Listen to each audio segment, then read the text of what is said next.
এয়া এতিয়া জুবিনদাৰ যেহেতু শৰীৰটো দেখিছেনে জুবিনদাক লৈ যোৱা হ'ব এতিয়া GMCত চলে এয়া ৰেডি কৰিছে যেহেতু সৰু সজাই ষ্টেডিয়ামৰ পৰা য'ত শ্ৰদ্ধাঞ্জলি চলি আছিলে তাৰ পৰা এতিয়া নিব ওলাইছে এয়া লৈ যাব এতিয়া যেহেতু GMCHৰ পৰা হয়তো বাহিৰে গুচি যাব সোণাপুৰ এটো ইমান ভালকৈ এতিয়ালৈকে জনা নাই যেহেতু এতিয়া ইয়া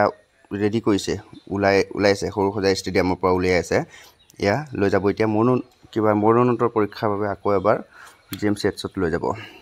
যেহেতু ৰাইজৰ দাবী আছিলে আকৌ এবাৰ মৰণোত্তৰ পৰীক্ষা হ'ব লাগে বুলি সেই হিচাপে এতিয়া দেখিছে নহয় এয়া সকলোৱে কিমান আগ্ৰহেৰে সকলো মানে এটা সবৰে আছে সকলো আছে আমাৰ মামা আছে বহুত ডাঙৰ দেখিছেনে সকলোখিনি আছে মানুহ তাতে সবৰে মনবিলাক কিন্তু দুখত কিবা দেখিছে নহয় মুখখন হতলে এবাৰ চাবচোন মুখত মানে সবৰে অলপ কিবা চিন্তা দুখ যেহেতু হ'বই আবেগ ভৰা এটা অনুভূতি যেহেতু সকলোৰে মনত দেখিছেনে এইয়া দাদা যেহেতু জুবিনদা দেখিছেনে সকলোখিনি মানে পুলিচ প্ৰশাসন আদিপে সকলোৱে কষ্ট কৰি ইফালৰ পৰা ধৰি ঠেলি লৈ গৈ আছে যেহেতু এতিয়া গৈ পাবগৈ যেহেতু আমি সঁচা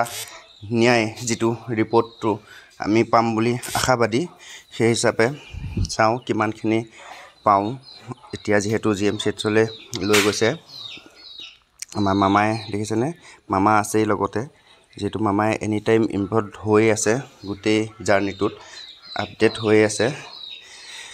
থাকিব লাগিব নহ'লে আমি কেনেকৈ ইমানখিনি এৰি দিব পাৰোঁ এতিয়া মামাৰ ওপৰতে গোটেইখিনি আশা ভৰসা থল বুলি ক'ব পাৰি যেহেতু এতিয়া ছেকেণ্ডবাৰ আকৌ মৰণোত্তৰ পৰীক্ষাত যি ওলায় সেইখিনিও যাতে ৰাজহুৱা কৰে সেইটো আমি অনুৰোধ জনাম যেহেতু অকল জুবিনদাক এনেকৈ এৰি দিলে নহ'ব জয় জুবিনদা।